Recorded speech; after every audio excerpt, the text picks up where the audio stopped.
আজকে শোনাবো এক সিজারিয়ান মায়ের গল্প। প্রথম সন্তান রেখে দ্বিতীয় সন্তানের জন্য ওটিতে যাওয়া, ওটি থেকে বের হওয়ার পরে শরীরের কাঁপুনি, পানি পিপাসা এবং গলা কাটা মুরগির মতো ছটফট করা। একজন মায়ের এই সমস্ত ত্যাগের কথা পুরো দুনিয়া না জানলেও একজন মা জানে কতটা ব্যথা, কতটা কষ্ট সহ্য করতে হয়। সন্তান জন্ম দিতে মৃত্যুর সাথে লড়াই করতে হয়। আজকের এই পুরো ভিডিওটাতেই আপনারা শুনবেন একজন সিজারিয়ান মায়ের কষ্টের কথা। মা হতে প্রথমত ত্যাগ করতে হয় শান্তির ঘুম, তারপর ত্যাগ করতে হয় একজন মাকে শরীরের সকল সৌন্দর্য, বিলীন হয়ে যায় ত্বকের মলিনতা। সময় মতো খাওয়া, গোসল, ঘুম এই সবকিছু যেন একজন মাকে ভুলেই যেতে হয়। এর পরেও অবাক করা বিষয় কি জানেন? এত কিছুর পরেও কেউই একজন মাকে মা হওয়া থেকে আটকাতে পারে না। এত কষ্ট, এত ব্যথা, এত সব কিছু একজন মাকে ভীতু করে তুলতে পারে না। আর প্রথম সন্তান রেখে দ্বিতীয় সন্তানের জন্য ওটিতে যাওয়ার যেই ব্যাপারটা, বেঁচে আর নাও ফিরতে পারি এই কথাটা জেনেও প্রিয় মানুষটাকে রেখে ওটিতে যাওয়ার যে ব্যাপারটা, সন্তানের প্রতি ভালোবাসা, প্রিয় মানুষটার প্রতি ভালোবাসা, নতুন সন্তান জন্ম দেওয়ার জন্য মৃত্যুর সাথে লড়াই করা, এই সবকিছুকে পার করা যেন একজন মায়ের কাছে যুদ্ধের সমান হয়ে ওঠে। আস্তে আস্তে হাঁটতে হাঁটতে গিয়ে যখন ওটি রুমের সামনে দাঁড়াই, পেছন ফিরে তাকানোর মতো সাহস হচ্ছিল না। প্রিয় মানুষগুলোর সাথে আর কখনো দেখা নাও হতে পারে। এত কিছু জানার পরেও কিন্তু আমি পিছু পা হইনি। সব মায়েরা বোধহয় এমনই হয়, তাই না?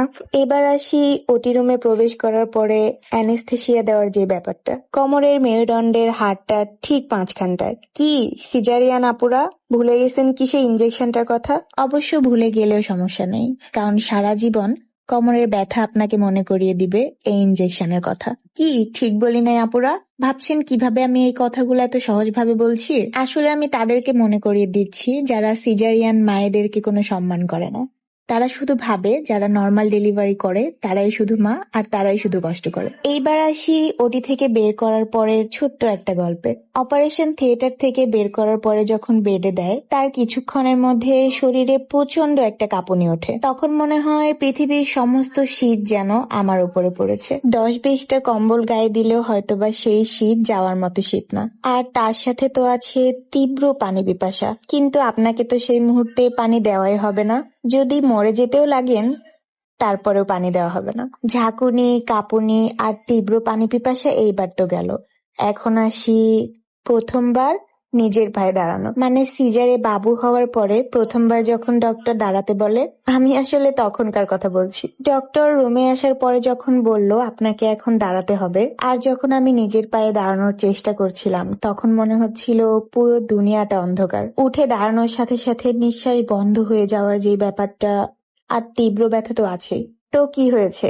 এত ব্যথা, এত কষ্ট, পানি পিপাসা, ঝাঁকুনি, কাঁপুনি সবকিছু ভুলে গিয়েছি যখন সন্তানের মুখ দেখেছি। মায়েদের তো এমনই হবার কথা, তাই না?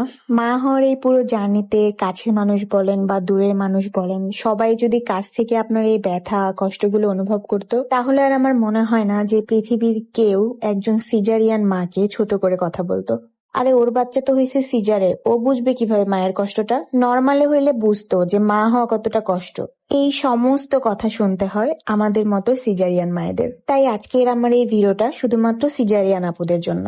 একবার হইলেও ভিডিওটা তাদেরকে শেয়ার করুন, অথবা তাদেরকে মেনশন করুন যারা আপনাকে এই ধরনের কথা শুনিয়েছে। এমনকি যারা আপনার এই সময়টাকে আপনাকে সাপোর্ট করেনি বা আপনাকে বোঝার চেষ্টা করেনি আপনার শরীরের উপর দিয়ে কি যাচ্ছে এবং আপনার মানসিক কি অবস্থা, শেয়ার করে শুধুমাত্র একবার অনুভব করার সুযোগ দিন। যাই হোক, সবকিছুর পরেও আলহামদুলিল্লাহ, কারণ আমি আবারও মা হয়েছি।